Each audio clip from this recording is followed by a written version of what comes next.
শ্বশুরবাড়ি এসে যতই যাই করো না কেন তুমি কিন্তু কোনো দিনও লক্ষ্মী বৌমা হতে পারবে না। এটা একদম বাস্তব। তুমি শ্বশুরবাড়ি এসে যতই করো না কেন তুমি শ্বশুরবাড়ি চট করে লক্ষ্মী বৌমা হতে পারবে না। একটা মেয়ে বাপের বাড়ি থেকে কিছুই কিন্তু করতো না, শ্বশুরবাড়ি এসে দেখো তুমি জুতো সেলাই থেকে চণ্ডীপাঠ সে কিন্তু সমস্ত কিছু করে। তাও কি তার খুদ ধরার জন্য বসে থাকে সবাই, এই কাজটা কেন হলো না, ওই কাজটা কেন হলো না। শ্বশুর শাশুড়ি থাকলে তো কোনো কথাই নেই তার আর। হ্যাঁ, আমার শ্বশুর শাশুড়ি নেই, তবু কী বলো তো, ওই বাড়ির লোক আছে না, শ্বশুর শাশুড়ি নেই বলে তো বাড়ির লোক আছেই, আর পাড়া প্রতিবেশী তো তার সাথে আছেই তোমার কাজের খুঁত ধরার জন্য। তোমার ভালো জিনিসটা না দেখুক, তাদের খারাপ জিনিসটা কিন্তু অবশ্যই চোখে পড়বে। হ্যাঁ, তোমাকে কেউ কিছু করে দিক আর না দিক, তোমার কাজগুলোর মানে কোথায় কী খুঁত সেটা অবশ্যই বের করবে। কি বলো তো, আর বৃহস্পতিবার এলে না আমার মনে হয় সবারই একটু চাপ থাকে, আমার তো ভীষণ চাপ থাকে। তার জন্য আগের দিন রাতেই না আমি থালা বাসনগুলো মেজে রেখে দিয়েছিলাম, যে তাড়াতাড়ি করে, যা গরম পড়েছে তাড়াতাড়ি করে আমি স্নান করে পুজোটা দেবো। আর ভিডিওটা একদিন দেরি হলো দিতে, কেন বলো তো, আমার শরীরটা ভালো ছিল না। যাই হোক, দেখো লক্ষ্মী ঠাকুরটাকে সব বের করে নিয়ে এসেছি, আর একেবারে ভাবলাম ঘর দুটোও মুছে নিই। কী বলো তো, বৃহস্পতিবার এলে আগের দিন আমি অনেকটা কাজ গুছিয়ে রাখি, যতটা পারি সকাল সকাল মানে কাজগুলো করার চেষ্টা করি। তোমাদের মধ্যে কাদের কাদের এরকম মনে হয় বলো তো, বৃহস্পতিবার এলেই চাপটা বেড়ে যায়? আমার কিন্তু ভীষণভাবে মনে হয়, যার জন্য আমি আগের দিন যতটা পারি কাজ গুছিয়ে রাখি। যতটা বলতে কি, ওই সকালে উঠে একটু থালা বাসন মাজতে হয় না, সেটাই খালি গুছিয়ে রাখি, আর না হলে বাদবাকি সব পড়েই থাকে। কি বলো তো, মেয়েদের কাজ না জীবনেও ফুরায় না, দেখবে একটা কাজ করতে গিয়ে তোমার হাজারটা কাজ চোখে পড়বে। আর সংসারে যে খুঁটিনাটি সারাদিন কত কাজ, আমার মেয়েকে খাওয়াতে 1 ঘন্টা লাগে, তো 3 ঘন্টা 3বার খাওয়াতে ওর পেছনে চলে যায়, তারপরে তো টুকিটাকি খাওয়ানো চান করানো আছেই।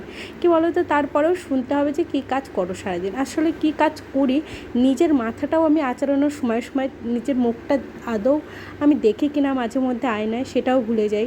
কি বলো তো, এমন হয়ে যায় না, মানে মানে মাঝে মাঝে না আফসোস হয় যে কেনই বা বিয়েটা করলাম। আর শ্বশুর শাশুড়ি না থাকায় না আরও চাপটা বেড়ে যায়। আমার মনে হয় শ্বশুর শাশুড়ি থাকলে যাই হোক একটা দুটো কাজ হলেও করে দিত, বাট আমার মানে কাজ করে দেবে বা হেল্প করে দেবে সেরকম কেউ নেই। একটা সংসারে কত কাজ থাকে বলো তো, আর একটা বাচ্চা থাকলে তো তাদের কোনো কথাই নেই। যাই হোক, বিছানা টিছনা গুটিয়ে এখন চলে এসেছি রান্না করতে। আর কালকে না বাজার এনেছিলাম, তো ভেবেছিলাম ফ্রিজে ঢুকাবো, ফ্রিজটা তো নষ্ট হয়ে গেছে, সেই আশায় না আমি আর মানে কোনো জিনিস না নামাইও নি। কী বলো তো, ফ্রিজ এসেছে সেই আনন্দে, এতদিন তো ফ্রিজ ছিল না, ভাবলাম একেবারে ফ্রিজটা মানে একদম ফ্রিজে সব ভরে রাখবো, তার হলো না, ব্যাড লাক। যাই হোক, ফ্রিজটা আজকে বলেছে চেঞ্জ করে দিয়ে যাবে, জানি না কী করবে। এই দেখো, এইদিকে সবজিগুলো আমি ভাবলাম সব গুছিয়ে রাখি। আর কী বলো তো, কাজ করতে গেলে লঙ্কার বোটাগুলো না না ছাড়িয়ে রাখলে না দেখবে কেমন শুকিয়ে গেলে আর কোনো কাজে আসে না, তাই ভাবলাম লঙ্কার বোটাগুলো একবারে ছাড়িয়ে রাখি। আর এইদিকে মোটামুটি এখন আমার হাজব্যান্ডের ডিউটি আজকে যায়নি, যার জন্য মানে আমি একটু মানে দেরি করেই রান্না চাপাচ্ছিলাম। এই যে মাছ এনেছে, আমি এখন আবার ছাদে ধুতে চলে এসেছি। কী বলো তো, মাছটা আজকে কেটে এনেছিলো, না হলে তো আবার এটা কাটতে হতো, এটা কাটতে আবার এর মধ্যে আনিশাকে আবার দুধ বিস্কুট খাইয়ে দিয়েছি, আমি একটু চাও খেয়ে নিয়েছি। আর এখন চলে এসেছি ছাদে, আমার নিচে কল না থাকায় না ভীষণ অসুবিধা হয়, সব কিছু ছাদে করতে আসতে ভালো লাগে বলো। যাই হোক, এই যে মোটামুটি ধুয়ে টুয়ে এখন চলে এসেছি, আর লবণ হলুদ মাখাচ্ছি। আর আজকে রান্না করব হলো কাঁচকলা দিয়ে, মাছ দিয়ে, আর তিতো শাকটা ভেবেছি রান্না করব। কালকে একজনা বলতে বলো জোর করেই তিতো শাকটা দিয়ে গেছে, তো দিয়েছে যখন আমি ভাবলাম থাক। আর হাফটা না আমি নষ্টই করে ফেলেছিলাম, ওই ফ্রিজে রাখবো সেই অভাবে, মানে সেই খুশিতে আর মানে গুছিয়ে রাখিনি, যার জন্য আর এই অবস্থা আর কি।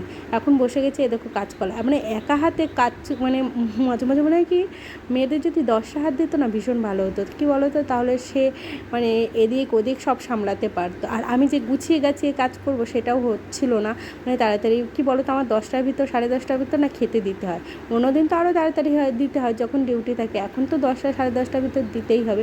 ওদিকে মাছ ভাজা চাপিয়ে দিয়ে এসেছি, ভাবছি মাছ ভাজাটা হতে হতে এদিকে আমি মানে কাঁচকলাগুলো আলুগুলো কেটে নিই, তারপরে আমি তিতো শাকটা ছাড়াবো। তিতো শাক বাছতে অনেকটা টাইম লাগবে, তার জন্য ভাবলাম এটাই আগে তাড়াতাড়ি করে নিই। ওদিকে কাঁচকলা আলু কাটতে গিয়ে না মাছগুলো দেখলাম বেশি ভাজাই হয়ে গেছে। কি বলো তো, এক হাতে কাজ করতে গেলে না মাথা ঠিক থাকে না, আবার তার মাঝখানে আবার আমি একটু ক্যামেরা দিয়ে ভিডিও করি, মানে আমার স্ট্যান্ডটাও ঠিক নেই, জায়গাটাই ঠিক নেই, তাই স্ট্যান্ডটা ঠিক, মানে আমার স্ট্যান্ডটা না আর একটাই কিনতে হবে, এটাই হচ্ছে সমস্যা। কিনবো করে ওই কেনাই হচ্ছে না পয়সার জন্য। যাই হোক, যেই পয়সা বোঝাচ্ছি না, ভাবছি কিনবো সেটা আর হচ্ছে না, এই কাজে ওই কাজে ঠিক লাগিয়ে দিচ্ছি। যাই হোক, এইদিকে দেখো কাঁচকলাতে চাপিয়ে দিয়েছি, আর এদিকে আমার শাক বাছা কমপ্লিট হয়ে গেছে। আজকে তিতো শাক রান্না করেছি, সেই ভিডিওতে তোমাদের সাথে আর মানে নিতেই ভুলে গেছি, এত তাড়াহুড়োই ছিলাম।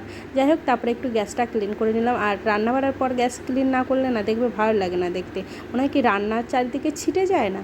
তারপরে এই যে খাওয়া দাওয়া করে এখন আমি একটু ঘরটা ঝাঁট দিয়ে নিচ্ছি, ভেবেছি ঘরটা ঝাঁট দিয়ে মুছবো। আর একটার মধ্যে না আমি স্নান করে পুজোটা দেওয়ার চেষ্টা করি আর কি, মানে আনিশাকেও চান করিয়ে দিয়েছি, এর মাঝখানে প্রায় 12টা বেজে গেছে এখন, তার জন্য ওকে আগে চান করিয়ে দিয়েছি। তারপরে চলে এসেছি ছাদে, এই থালা বাসনগুলো ভাজলাম, তাড়াহুড়ো করে মেজে নিই, তারপরে নিচে গিয়ে বারান্দাটা মুছে নেব। দেখেছো তো, কাজের সংসারে শেষ নেই। এর মাঝখানেও যে আমি কত কাজ করেছি, আমি না অনেক, সবাই করে, সেটা আমার জন্য না, সবাই করে, সবারই কতটা কষ্ট হয় বলো তার এই গরমে। আর এই ঠাটা পোড়া রোদে বসে আমি থালা বাসনগুলো মাজছিলাম।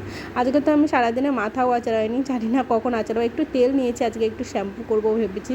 আচ্ছা, বৃহস্পতিবার বলে শ্যাম্পু করতে নেই, অনেকে বলে, একটু বলে দিও তো কমেন্টসে যে বৃহস্পতিবার মানে মাথা শ্যাম্পু করতে নেই। যাই হোক, আমি জানি না। তারপরে এই যে থালা বাসন করে ধুয়েছিলাম, সেগুলোই এখন আবার গুছিয়ে ঘরে নিয়ে যাচ্ছে আর কি, ধোয়ার পরে রেখেছিলাম যাতে জলটা ঝরতে পারে। তারপরে এই যে বারান্দাটা মুছিনি, সেই বারান্দাটাই ভাবলাম এখন মুছে দিয়ে। আর এই দেখো ফ্রিজটা বের করেছে, আজকে বিকালে আসবে নিতে। ও প্যাকিং করতে চাচ্ছিলো বাট পারেনি, জানো তো, প্যাকিং করার অনেক চেষ্টা করেছে বাট প্যাকিং হয়নি, ওরা এমনিই নিয়ে যাবে। যাই হোক, আমি ভাবছি তাড়াতাড়ি মুছে স্নানটা করে আসি। এই যে এখন স্নান করতে চলে এসেছি। আর কী বলো যে ঠাকুর না আমি সকালেই মুছে রেখেছিলাম, যার জন্য ঠাকুর ঘরটা মুছে রেখেছিলাম। আমার আর স্নান করে না এই ঝামেলাটা থাকে না। আমি প্রতি বৃহস্পতিবারই এরকম করি, তোমরা যদি পারো তো এরকম করে রেখো যে সকালবেলায় যতটা পারো কাজ সেরে রাখবে, তাহলে দেখবে সারাটা দিন না তাড়াতাড়ি। সকাল সকাল কাজ না সারলে দেখবে সারা দিনেও কাজ ফুরায় না। আর আজকে শখ করে একটু রজনীগন্ধা ফুলের মালা রেখেছি। আর জানো না, জুঁই ফুলের মালা পাওয়া যাচ্ছিলো, আমি জানি না, নাহলে জুঁই ফুলের মালাই নিতাম। আর পানটা এইভাবে দেয় না, কীভাবে দেয় জানি না। আর আমার পিছনে আগের দিন দেখিয়েছি যে পানের বোটায় নাকি সিঁদুর দিলে হয়ে যায়, তার জন্য আমি পানের বোটায় সিঁদুর দিয়েছি। আর এই দাঁড়াটা আসলে বেশ ভালোই হয়, কী বলো তো, এই দাঁড়াটা আসলে না আমার আর ফুল বেলপাতা এটা ওটা আর আনতে যেতে হয় না। যাই হোক, এই দেখো আমি এইদিকে পুজো দিচ্ছি, আর আমার মেয়ে ঠাকুরের মুখ ধোয়াচ্ছে, মানে আমি কাজ করতে গেলে যে ও কী ডিস্টার্ব করে, ও বলে ও পুজো দেবে। আর এই ঘটিটা ভেবেছিলাম ঢুকিয়ে রাখবো, ওর জন্য আর ঢুকাতে পারি না, ও আমার সাথেও পুজো দেয়, মানে ও সব জায়গায় যে আম পাতা ভরে জল ছিটায়, এখন ঠাকুরকে স্নান করাচ্ছে। আমি বলছি আমি স্নান করিয়েছি, তাও ওর হচ্ছে না। যাই হোক, পুজো টুজো দিয়ে মানে দুপুরে এডিটিং করেছিলাম। এডিটিং মানে এই আমাদের কাজ থাকে না, এডিটিংটা ভারী মুশকিলের কাজ, সেই এডিটিং করছিলাম আর শোয়া হয়নি। আর আমি একটু সন্ধ্যাবেলায় চা খেয়েছিলাম, আর চাটা না আমি করিনি, আমার জার্মের পাশে দেখছো বিড়িগুলো, ওটা মাঝে মাঝে আমি বাঁধি, কী করবো বলো, নিজস্ব কিছু তো ইনকাম অবশ্যই দরকার। যাই হোক, এইদিকে তারপরে আমার আনিশাই যে ফ্রিজ দিয়ে গেছে, আমি তো তখন এডিটিং করছিলাম, তখন আর ভিডিও করতে আমি আসিনি, তার জন্য আমার মেয়ে এখন আইসক্রিম খাবে, তার জন্য জল দিয়ে বরফ দিয়ে দিলাম ফ্রিজে, বললাম ঠিক আছে কালকে সকালে খাবি। তারপরে ওকে দুধ দিয়েছিলাম, আর রাতে না সিদ্ধ ভাত আর ডাল করেছিলাম। তো আজকের মতো টাটা, দেখা হবে আবার একটা নতুন ভিডিওতে। আর ভিডিওটা কেমন লাগলো